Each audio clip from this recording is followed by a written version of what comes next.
Hello friend, আমি রূপা নতুন একটা ভিডিওতে তোমাদের সকলকে ওয়েলকাম জানাই। কেমন আছো বলো, কি করছো বলো।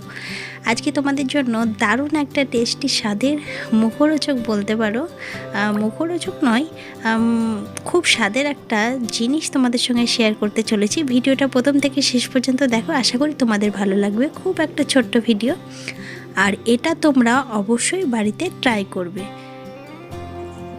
এই স্বাদের কিন্তু ভাগ হবে না, দেখো বুঝতে পারবে। তো দেখো, আমি এখানে কিন্তু পেঁয়াজ ছোটো ছোটো করে কেটে নিয়েছি, সঙ্গে কেটে নিয়েছি ধনের পাতা, আর সঙ্গে নিয়েছি চানাচুর। আর এখানে দেখো শুকনো লঙ্কা আমি ভেজে নিয়েছি।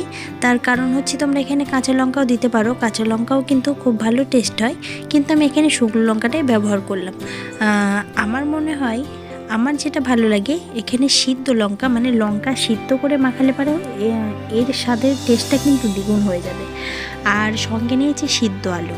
হ্যাঁ, এটাকে ভালো করে আমি তার আগে লবণ দিয়ে কিন্তু মেখে নিয়েছি। তারপরে দেখো, এবার আলুটা ভালো করে এর সঙ্গে মেখে নেব। এটা কিন্তু তোমরা রুটি কিংবা লুচি, আর যদি ফুচকার আলু মাখা হিসেবে খাও তাহলে কিন্তু দারুণ লাগবে, মানে অসাধারণ যাকে বলে সেটা। তো আমার গলার ভয়েসটা একটু অন্যরকম লাগছে, কারণ ঠান্ডা খুব লেগেছে। তো জানি না তোমরা ভয়েসটা কিভাবে কেমন লাগছে তোমাদের কাছে, যাই হোক একটু অ্যাডজাস্ট করে নিও।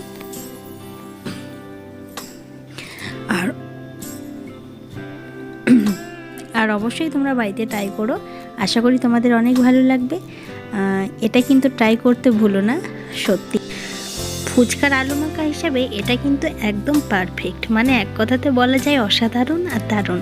আর এটা যদি ভাত দিয়ে খাওয়া হয়, মানে ভিজে ভাত দিয়ে, যেটা বলে জল দেওয়া ভাত, তো এর সঙ্গে খেলে তো সত্যি অসাধারণ লাগবে।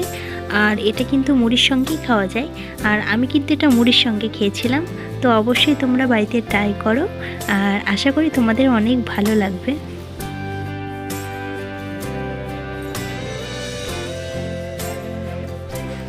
টাটা ফ্রেন্ড, তোমরা সকলেই ভালো থেকো। আজকের ভিডিওটা এই পর্যন্তই, আবার দেখা হচ্ছে নেক্সট দিন অন্য একটা ভিডিওর সঙ্গে থেকো।